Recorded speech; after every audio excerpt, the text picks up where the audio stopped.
Welcome everyone to another Young Stroke Survivor support group. Today we have Christa Lewis Moritz here with us, and I am so excited to hear about your story, Christa. As a sporty spice myself, love sports and athletics. I'm just really interested to hear how you've overcome adversity and trained and done all these athletics yourself. So the floor is yours, and go for it. Thank you. Oh, goodness me. I'm gonna probably share a little, let's see, share my screen. I can figure out how to. I forget how to. Click the green button at the bottom that says share. Thanks. I don't see it. More? Ha. All right. This is mostly just, to cue myself. So forgive me, y'all. I haven't done this, like ever or for a while, I suppose. There's a little background about me or a pre-stroke Krista. I grew up in Boulder, Colorado, where we do, earthy athletics. You would find me on a mountain, whether it was snowy or not. I was either skiing, snowboarding, climbing cliffs, or most importantly, dancing, but I was not nearly as cool as Julie. But I did a very, very different type of dance than she was doing. I did hip hop or breaking, which I think was very important to my my recovery. So yeah, I was causing trouble on the West Coast in California, doing commercials, music videos, various different fun little things on the hip hop side of life. Yeah, like I said, very different than what Julie was doing, but still very fun. So that was kind of a little pre-stroke me. Um, so my stroke was also probably very different from most of y'all's. Um, I crashed on one of these horrible inventions, the Lime scooters. I hit my jaw or hit my chin, which seemed like a pretty, this as Monty Python would say, tis just a flesh wound. It was just a little little scratch. And I ended up breaking my jaw and it severed my carotid artery and threw a clot up there, caused a ischemic stroke, which paralyzed the left side of my body. And unfortunately, sorry. Ooh, hey, hi, hey. The doctors in the hospital told me that I would never recover. Pretty cool. They had great bedside um, manners. It was real nice. They took the this portion of my skull out to let my brains swell. So it was pretty substantial. I'd say I wore this super sexy helmet for about 8 months. It was sweet. I looked awesome. Um, and when they told me I'd never recover, I was not necessarily crushed. I didn't really know what was wrong with me, but I used that as fuel and I just decided, you know what? Hold my beer. I'm gonna do it. It's fine. Don't worry about it. He wasn't necessarily the only one that told me that I wasn't gonna recover. There was multiple other physical therapists and doctors that told me that I wasn't going to recover. To this day, people are still telling me that I'm not going to see any return, but that's not ever stopping me. Um, I have goals, and so I'm not letting people tell me that I'm not going to recover. And I would say y'all should follow suit. Don't let anybody ever tell you that you're not going to recover because you will. Um, there are so many different neuro rehab facilities in the US, and I am lucky to be living by one, Craig Hospital here in Denver. It's about 10 minutes from my house. Unfortunately, I heard one of y'all talking about insurance issues as well. My insurance told me it was not medically necessary for me to go to Craig Hospital. I was sitting there in my little wheelchair with my hot, sexy helmet on, and they were saying, "Yeah, it's not medically necessary for you." And I was just like, "Cool, okay." So I'm gonna figure that out, and I decided to figure a way to get myself into Craig Hospital. So I did. There is a adaptive gym that's attached to Craig Hospital called the Peak Center, which stands for Performance, Endurance, Adaptive. I actually honestly don't know what the K stands for. I'll find out for you. We'll we'll figure that out. So the Peak Center is an adaptive gym attached to Craig Hospital, and I became a member there. So it has all the technology, all of the equipment that I could have access to for my own recovery. So I became a member there, and I was able to just create my own recovery. And they have personal trainers there that are educated in all neuro injuries, spinal cord injuries, stroke, TBIs, everything that you could ever think about. And so I had personal trainers, PT, that were working with me, educated in stroke, that knew exactly what was going on with my injury, that kind of created personal workout sessions that would pertain to my injury and help strengthen my left side because you can't wire your brain to muscles that aren't there. So we just focused on strengthening my muscles on the left side. Um, so what I started doing was creating audacious goals for myself because, if you just go big, eh, there's nothing really to lose. You shoot for the moon, you land among the stars. So I committed to something, picked a date, picked an event, something specific to work towards. And then I was consistent, worked out every single day, worked on a training regimen. This is something that I got in the habit of doing as an athlete, as a dancer. Started training every single day at home. And then I made myself accountable. I was either posting on a social media or I had an accountability buddy, whether it was my trainer or my husband or my friends. It became very successful. So my first audacious goal was the Boulder Boulder. Here in Colorado, we have something called the Boulder Boulder, which is a 10K. It's supposedly the biggest 10K in the United States, but I think that's marketing, let's be honest.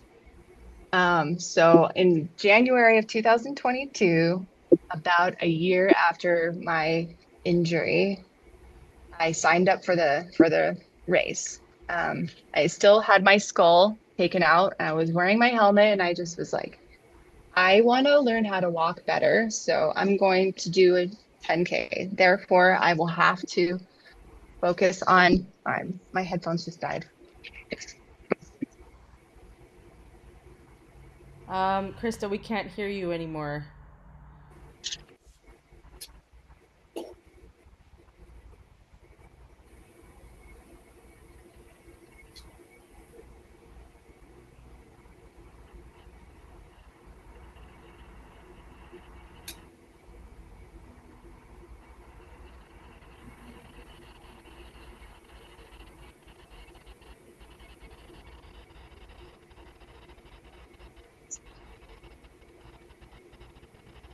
It doesn't look like we can hear you, Krista, but I think we might need to connect your laptop speakers to Zoom and we can do that together. Um, so give me a thumbs up if you already know how to do this. Okay. Oh, maybe you can't hear me. Oh, yeah, she can hear you. Okay, great. Okay, so if you see the panel of different options at the bottom of your screen, on the next to the microphone, there's a little arrow. So if you select that arrow, there are a couple options. One says select a microphone, and the next says select a speaker. You might want to change the microphone option. Okay, There we go. I heard that. there we go. Okay, Awesome. Yeah. better? Yeah. Okay, so going back to Boulder, I guess. Oh, I'm sorry. Oh no, it's fine. Get mad at Apple for that one. Um, so I guess I was in my wheelchair with my helmet on and I didn't know how to walk it well at all. I was not doing well walking. It was not pretty. So I thought, well, if if I sign up for the Boulder, so big, right? Then I will have to consistently work on walking and I'll have to get someone to teach me how to do that. I'm going to sign up for this and then I'll be able to walk again. And then I will also know I can walk a good long distance, which I did do that. And I did consistently walk about a mile every single day to know that I could do it. And then by May of 2022, I learned that I could walk without a cane, without anything on my own. I could walk 6 miles. Boom, the end. So that was my result. So big audacious goal was accomplished May of 2022. I did it, or that was a month after my second brain surgery to get my skull back. We're reunited again. It's hard up here. Nice. And 8 months after my accident. And it did help to push me walk independently and get myself out of the wheelchair. I completed the Boulder a second and third time, and I plan to do it again this year. I've been doing it every year, some kind of a thing. We enjoy doing it. So that is the audacious goal number one. My second audacious goal, you guys wanted to know, was to dance again. This ended up being a lot of fun. My old dance crew, Break Effects, asked me to perform with them September 17th, 2023, which is almost exactly 2 years after my accident. My accident was on September 18th, 2021. It was almost 2 years to the date after my accident.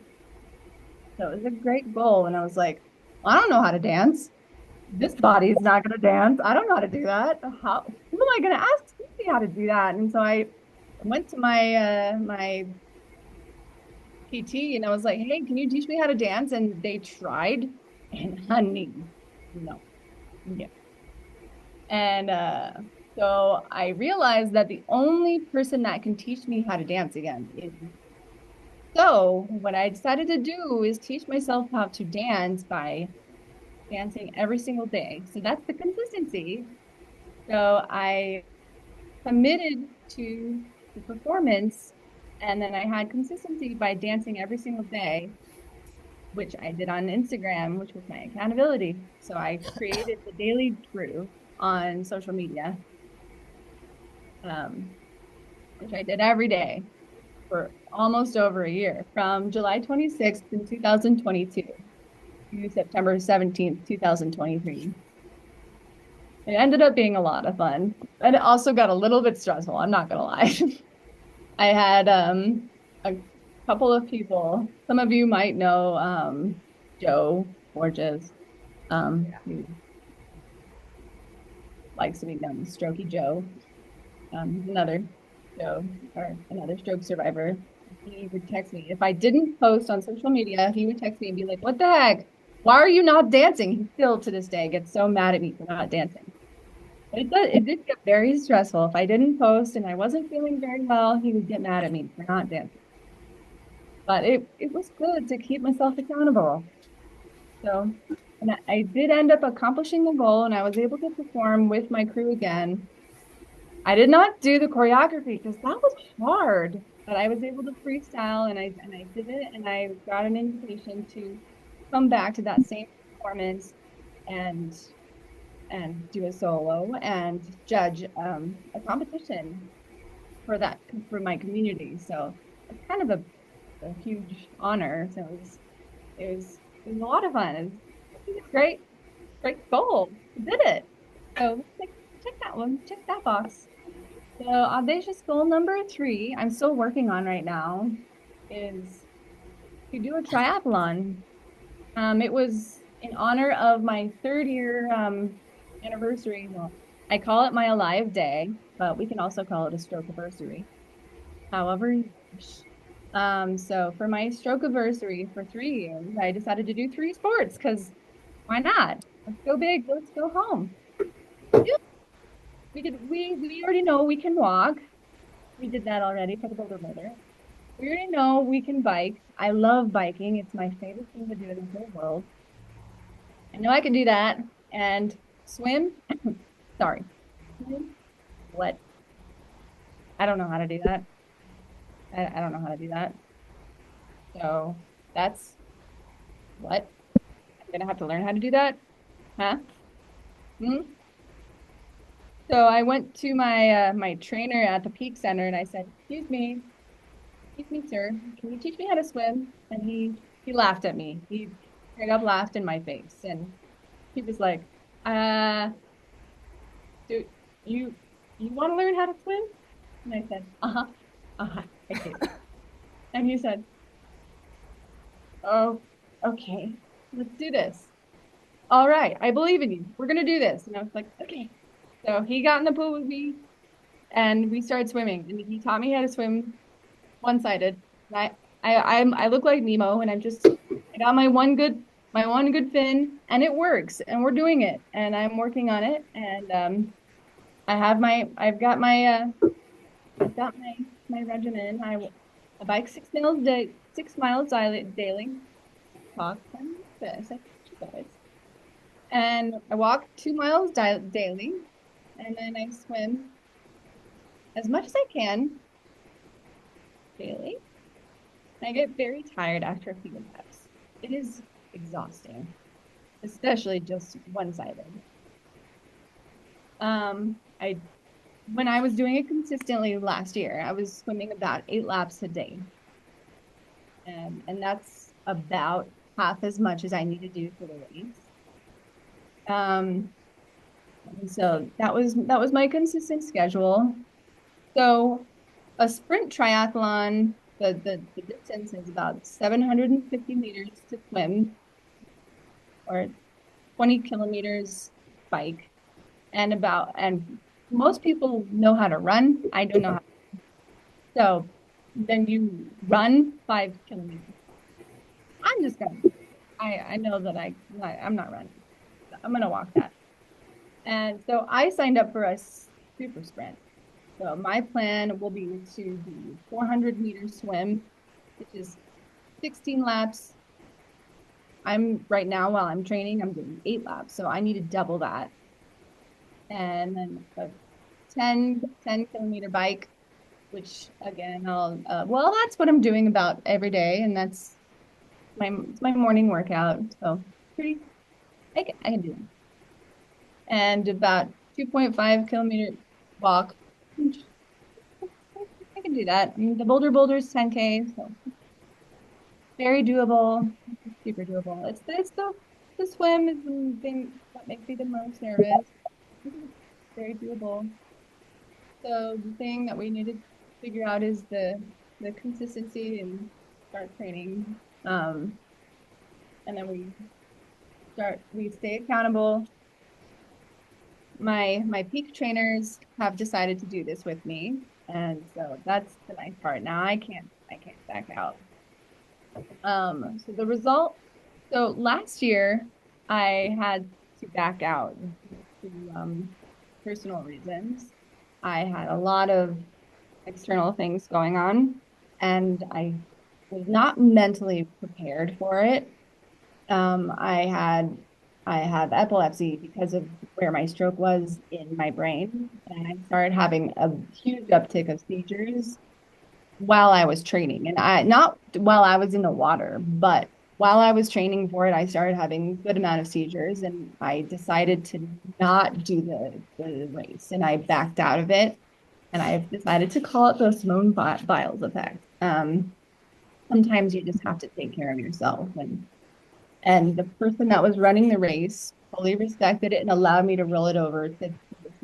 So I have decided to just push it into this year, and I don't believe that it's settling or giving up. I think I'm still training, and I'm gonna move into this year a lot stronger and still training, and I'm still continuing with this schedule. And I think if you continue to be consistent, then you'll be successful. So that's what the goal is. It's terrifying, but I think it's totally doable. I really do. Still audacious, but totally doable. Um, so even though I'm still working on the audacious goal number 3, my current goal is just to stop chasing the past and showing up for myself every day and finding the joy in life right now. I don't think every goal necessarily needs to be audacious, but recipe for this really the same. You just commit to your to every day, every time you get out of bed, you commit to yourself for that day. Consistency, you just have the I have my daily routine, but you still gotta leave room for life because shit happens. And you've got accountability, the people that you surround yourself by, people in this room, people in this other Zoom call. Um, you know, you just got to keep checking in on yourself and your happiness. And of course, shout out to Joe. He's always sending texts, mental health checks. We do that for each other. And I think it's really important that we all do that to each other. Just check in on one another, just make sure that we're doing okay. And mental health check for each other. Make sure that you're balanced and not constantly living in the past. I know we all talked about, or some of us talked about that this we're doing our second.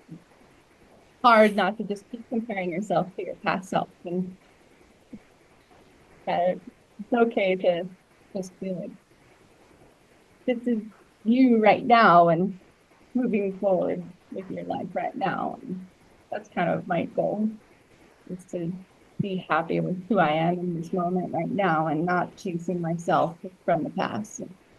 2016, Christa, I could have done it easier, but she's in 2016, whatever. 2024, Christa, they're really strong. Even though she doesn't use her left arm, who cares? But that is my goal right now. I just blabbed so much. Any of you have any questions? Thank you, Krista. That was awesome. Um, yeah, does anybody have any questions while we're still recording? Or comments? Hi, does anyone hear me? Yeah. It's James. My apologies for my audio difficulties earlier. I know you couldn't hear me, but I am here and I was listening this whole time. And thanks very much for a great presentation. I did see you say that a lot of the medical professionals early on, they gave you a pretty grim prognosis. And I imagine that, even from my own experience, that could cause a lot of harm mentally. And obviously, you've proven them wrong many times, but I'm just wondering if you hold any resentment towards them and how pessimistic they were in your outlook. Yes, sometimes I do think about there are times when I have a little bit of resentment, but I guess sometimes I just use it as fuel and motivation, and I'm just like, yeah, that guy said I would never have returned, but look at me now. It's kind of one of those moments. Using it as fuel versus resentment. It definitely does cause a lot of mental harm, but it's really unfortunate that they all had that sort of bedside manner. But I have a question. Can you detail a little bit more how you swim? Sure. Oh Just man. just overall, like just a sentence or two. Yeah, I mean it's honestly kind of one of those fuck around and find out kind of moments.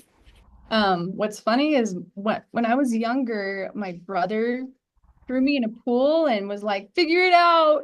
And I feel like I'm doing that again.